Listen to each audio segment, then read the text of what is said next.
Are you curious to know if you're on the right track to your financial well-being? In today's video, we're going to be diving into the signs that indicate you're doing well financially. Whether you're looking to assess your savings, manage debt, plan for retirement, or simply enjoy a comfortable lifestyle, this video will provide you with valuable insights and actionable tips to gauge your financial progress. Join me as we explore the key signs of financial success and discover how you can navigate towards a more prosperous future. Don't forget to drop one of these for the YouTube algorithm, as well as it does help all the new viewers know which of the videos are actually worth watching. So the first sign that you are more financially successful than it may appear or than you realize is, do you have a growing level of savings? So when I say this, are you inputting money aside into your savings accounts each and every month, or as frequently as you're paid? If not, well, this is a great start to effectively push yourself in the right direction. Ideally, we could save a proportion of our income every single month so that then we can develop for longer term goals. Now, I'm personally a believer in saving and investing, but saving as well is also a great way to build up capital over the longer term. So what are some effective strategies for growing your savings and achieving financial security? Well, first things first, there's budgeting. Budgeting is very important because you need to know what you're spending in a given month, you need to know what you're earning in a given month, and then you need to allocate it to each budget. If you go, I'm only going to spend £130 a month on food, you're going to strive harder to reach that target. But it is very important that you also track the amount that you're spending as well, because it's all well and good saying, I'm going to spend £100 on food every month. And then you could easily go out of it because you're not tracking it. You go, well, I think I've spent less than it. You need to know the numbers. So putting a budget together is a good step to growing those savings, and then you can allocate savings there. A good other way of doing this is automatic savings. So putting that money aside the moment you're paid, and doing it automatically removes the human process. This means that as the money hits your bank account, let's say you've received £1,500 in income, well, amazing, £250 has immediately been transferred into a savings account at a high interest rate, and now you no longer see it. It's almost as if you weren't paid that money, but in reality, we know it's in a savings account, getting you a high interest and helping for your future. Also, another way of doing this, and there's so many things you can cut down on to save money, but ultimately I think the best thing you can do is increase your income streams, be it by adding more income streams or by making more money in total. It's easier to make more money than it is to save on the current money you're on, so looking to increase your overall income is a good step in that right direction. The second sign is minimal debt. So I'm saying here, how much debt do you have, and is it a healthy debt? Now, I'm not talking necessarily about these loans that you get where you might be paying for interest-free payments over a 12-month period, and it might just be buy now, pay later. That's what I mean by this. If you've got that, then that's not minimal debt. That's quite bad. Even if it is interest free, you're still seeing your cash flow every single month, or as frequently as they take the money out, taken from your account. Now, I've seen this before actually, and I've seen this bank account or whatever it appears to be, and it's where they divide the transactions up into three and charge you in free intervals over the course of 3 weeks. I think this is utterly ridiculous because they levy extremely high fees on top of that. So do please be careful when doing anything that's buy now, pay later. But how can you minimize debt here and develop a plan to pay it off efficiently? Say you have got loads of debt. Let's say you've taken out bank loans, you're in overdraft, all of these different loans. Maybe you've got a credit history or something quite poor in regards to an unpaid phone bill. Well, this is going to rack up over time and accrue interest rate, like a credit card bill, for instance. So what you need to do, in my opinion, is to create a plan of action. Firstly, identify every single debt that you have that you currently need to pay off that is charging interest rate to you. And therefore, prioritize, in my mind, the high interest rate debts first. Financially, this is the likely strongest solution you can make. Obviously, it's strongly advised that you see a financial advisor as well, because your unique situation may have a lot more complexities than what I make it out to be on a silly video on the internet. But again, by prioritizing the high interest rate debts, you can sort of work your way down and see less financial impact, although mentally it might be easier to go, you know what, I'm going to focus on the smallest value of debt first and work my way up the chain. This is called the snowball effect. It is an effective strategy because effectively in your mind you're paying off one whole debt per time, and it feels more motivating, and it feels like you're really making an impact on your overall debt, whereas you might have 5% or you might have a large portion of your overall debt in a high interest rate and it's taking, £3,000-4,000 to pay it down. This might take months, maybe even years, depending on your financial situation. Of course, that's a bad thing. Again, also avoid unnecessary borrowing. I was talking about the buy now, pay later schemes. Absolutely not a good idea whatsoever. Now you might go, well, I'm financially astute. I will benefit from this because I know how much I make. But were you going to purchase that item in the first place if there wasn't a buy now, pay later scheme?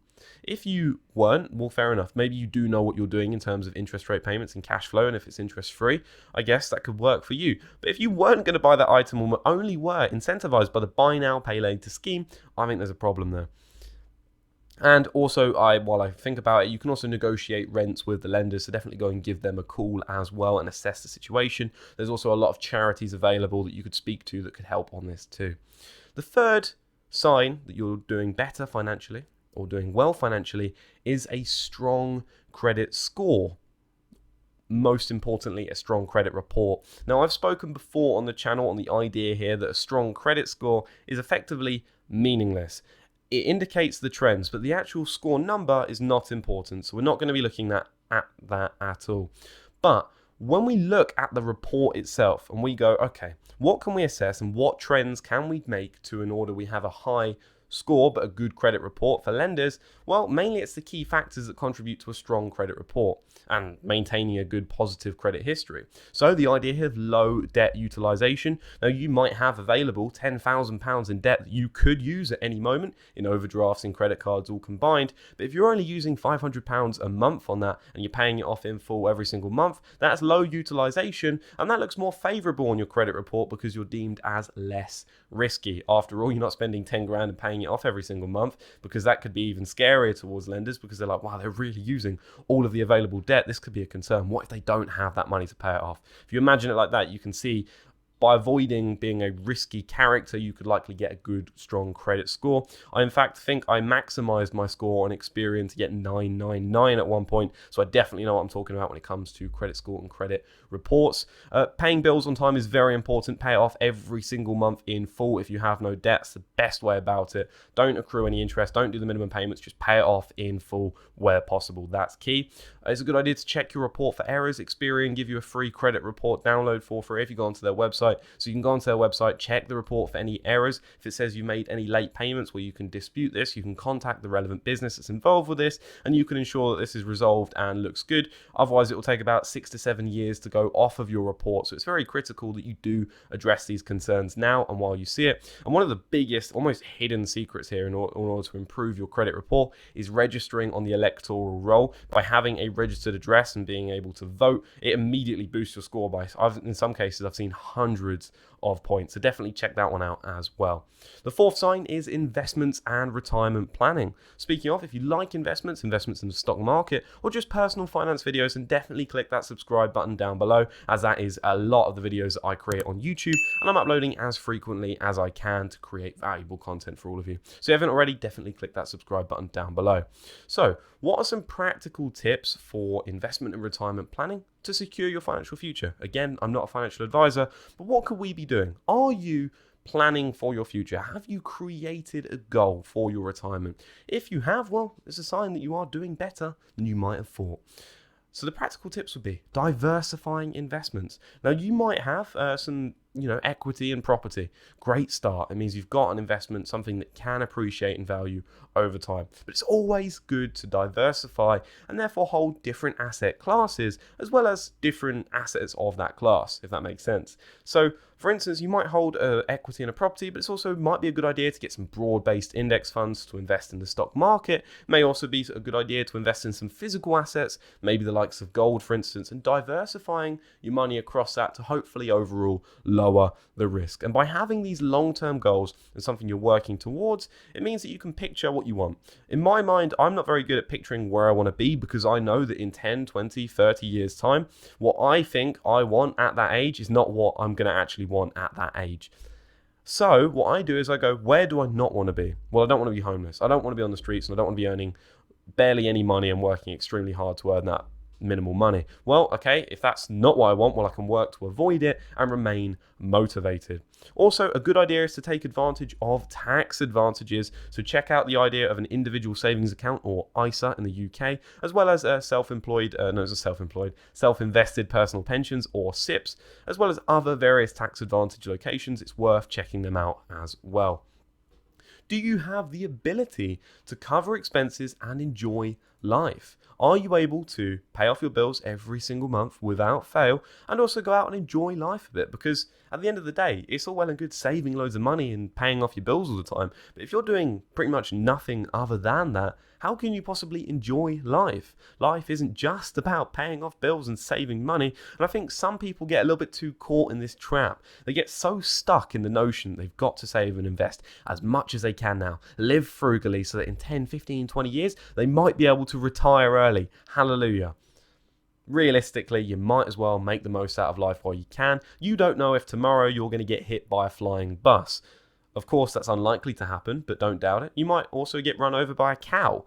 The point is that you don't know what's going to happen in life. You don't know the cards you're dealt. So make sure you enjoy each day as if it is your last. Now, I don't mean going out smoking 100 cigars, wasting it on various different things like alcohol and other different things that has been one of the oldest economies in the world. The idea here is that basically live every day like it's your last, but don't go out and spend like it's every day it's your last. Just make the most of the little things. It might just be going for a walk in nature, but that's not really a sign that you're doing financially well, and I think I'm digressing here. So how can you strike a balance between covering expenses, enjoying life, and building a solid financial foundation? Again, setting goals is important here, and I think goals on both money and your time is important too.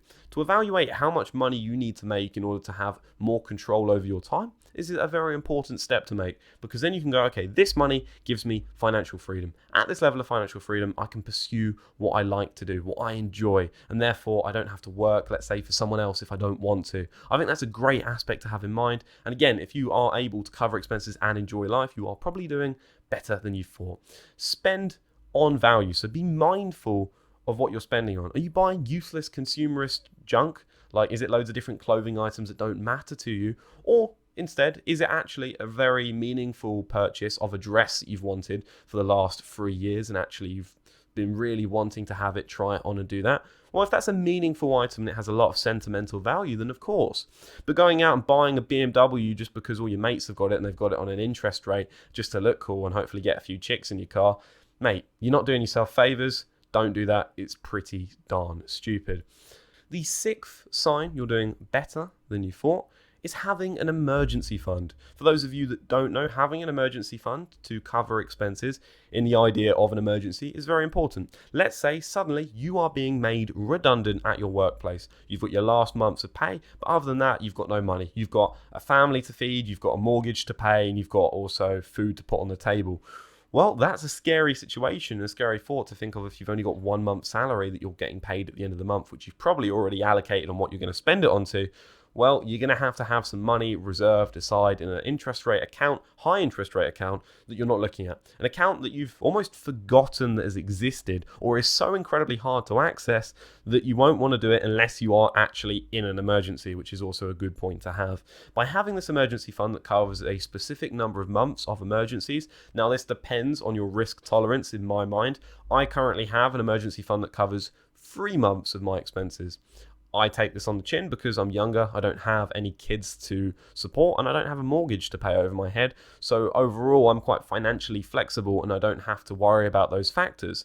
However, I could have been in a different position if I was 40, 45 maybe. Maybe I've got 2 growing up kids that are both teenagers and I've got a wife, for instance. Well, of course, I'm going to need to have more money set aside, especially if, for instance, it's a stay-at-home wife, something like that. You're going to be the main provider of that family, where you're going to need probably 6, 12 months of savings in an emergency fund to make sure you're in a solid position.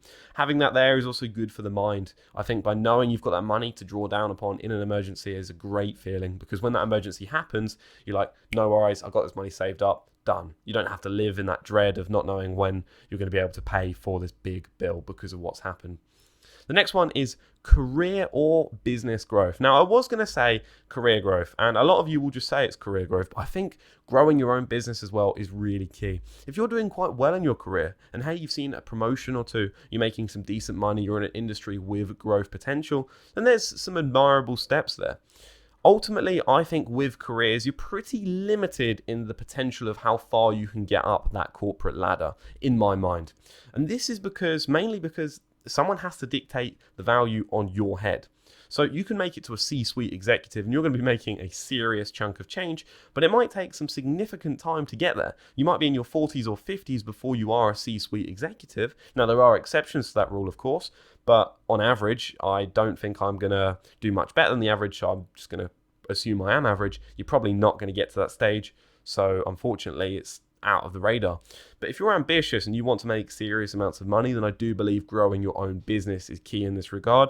Now, it certainly has a much slower starting point than obviously working a career. The element of success that you feel from having a career and, being paid to be a financial analyst, for instance, hey, great, look at me. But at the same time, that business eventually, after a few years of dedicated hard work, will pay off. And I think it will pay off a lot more exponentially. But the idea of this point is, are you seeing growth in your career? Have you got a side hustle that's maybe growing quite well, or is your business itself growing quite well? That's the idea. Have you made quite a few steps in road and you're making some good developments down that front? Because that's a sign you're doing quite well. For instance, I could argue, well, I've got 6,500 subscribers on YouTube. That's pretty formidable and not a bad attempt. Now, of course, there's people with 1 million, more than that, of course. But the idea here that I've managed to achieve that at the age of 23 years old, I think that's I'm an achievement. I think that's a sign I'm doing quite well. I'm also a financial analyst in a full-time job. So I think there's things to weigh up here. And I think in your own situation, you'll need to also address this and work out for yourself, have you made that growth? If not, perhaps now's a good time to reflect and go, okay, what's the next step in my career? What can I do that will best improve my business and add value to the consumer? Can I address my business model? Can I improve the overall offering that I have to increase the number of sales I have? Another point is positive net worth. So have you totaled up all of your, and I'm going to say current assets here. When I say current assets, I mean liquid assets. So I'm talking about cash, I'm talking about investments, and I'm pretty much excluding a lot of other things. Sure, there are items that will hold their value. I might be able to sell my phone for £100, could probably sell the computer for a few hundred, and that jacket in the background for about 300. But the point is, I want to literally tally up all of the cash and cash equivalents plus investments, and then I want to deduct that from my total debt.